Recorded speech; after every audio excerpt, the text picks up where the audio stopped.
that's pretty much what this is. It's like each thing, each episode is just a little bit of a story about the daily lives of these guys and what happens and the weird and interesting things that come about it. The next show we'll be talking about is Kekkai Sensen and Beyond, or Blood Battlefront Blockade and Beyond. Again, this is just like the first one. I feel like this is a series of just, we're going to show you some weird and messed up things that happen, some crazy, crazy things that happen. Like at one point, one of the stories that came out of it was the main character's, one of his friends was like supremely weak. It was like shorter than him, scrawny, supremely weak. And then when the main character is getting mugged, his friend runs away, feels all dejected. He's like, oh, I left my friend back there. I'm so weak. I'm so puny. I can't do anything. And then the main character, he ends up getting hit in the back of the head with some like UFO-looking thing, small, tiny little, like maybe like size about a basketball or something, and ends up finding out that there is a microscopic organization that is trying to keep other microscopic things or beings sentient from causing havoc. And this one ends up meeting up with his friend, who basically says, I can make you bigger, stronger, and everything.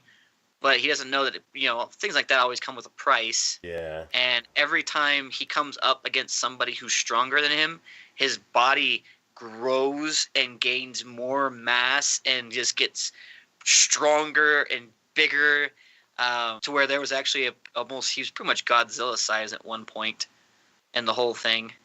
And then the main character had to like use his ability to, he has a little pet monkey, sonic monkey basically, that's like really fast, but he had to like use his ability to give vision to the monkey to tell him where to go, and they had like a little device to put into the epicenter of his friend's brain to like counteract the things that were happening, so he'd return back to his normal size and everything. And things ended up working out in the end, things ended up happening, but it's like, that was literally just an episode, just one episode. So like that's pretty much what this is. It's like each thing, each episode is just a little bit of a story about the daily lives of these guys and what happens and the weird and interesting things that come about it. At one point, like their butler that they have ends up getting like broken severely, and they had to send a replacement in to help for the time being until he got better. And they end up finding out that, or the replacement didn't know about this world that they live in, basically, or he thought he knew, but he really didn't. And he ends up having his brain taken, and they're using it as a way of like, they connect it with the body. Or no, was it brain? I think it was his brain or eye or something like that. But basically, they use it connected with his body, so they can actually. They were having him go into this organization's computer system, so they could actually get all the secrets and everything. So then, when the organization found out, and they did it very secretly to find out, they ended up having to track down where his brain essentially went, and rescued it. Again, that was just one episode. It was just like, it's like. And it wasn't until the very end, the last 2 episodes, that there's something like actually like really sinister happen, and things got like really crazy there for a while. Okay. But again, still, this is just like, if I were to sum up the story for this is the daily life. It's almost a slice of life, but it's like a supernatural, I'm in the world of gods and demons and other monsters in New York City kind of thing. And I don't know, they could come out with like 20 seasons of this and I'd still watch it, because I'm like, there's still going to be more stuff that's happening, and like he's now only really now trying to figure out this kid's eyes, how they work and why he has them and what's happening with them, and it's only just now that he's really trying to even figure this stuff out. Okay. So I'm sure there's going to be more seasons of this, and I'm going to watch every single one of them, because again, to me, it's so interesting because, like I said before, I don't usually watch slice of life, but I will watch slice of life if it is interesting enough. Mm-hmm. You got to really have something that's going to catch my attention and make me go, all right, cool, this is different. Mm-hmm. Still slice of life, but it's different enough to where it's actually interesting for me to pay attention to, and this definitely is it.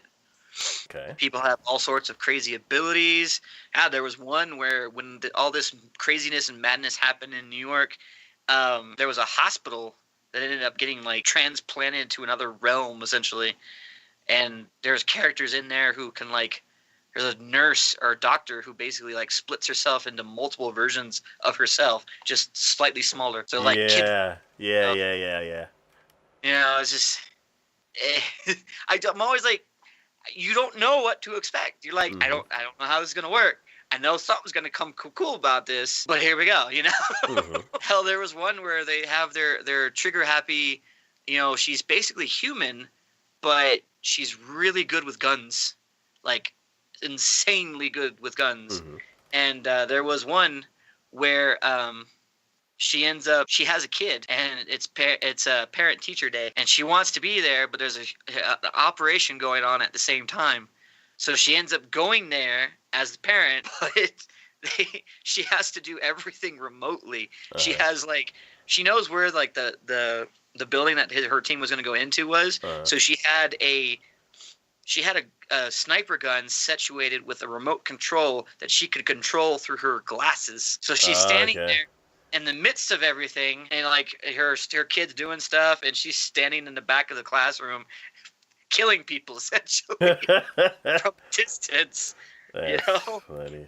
And then they had to have heavy artillery come in, so she ends up excusing herself to the bathroom, pulls out something from her purse, and it's like a hub basically where she controls a remote control attack helicopter.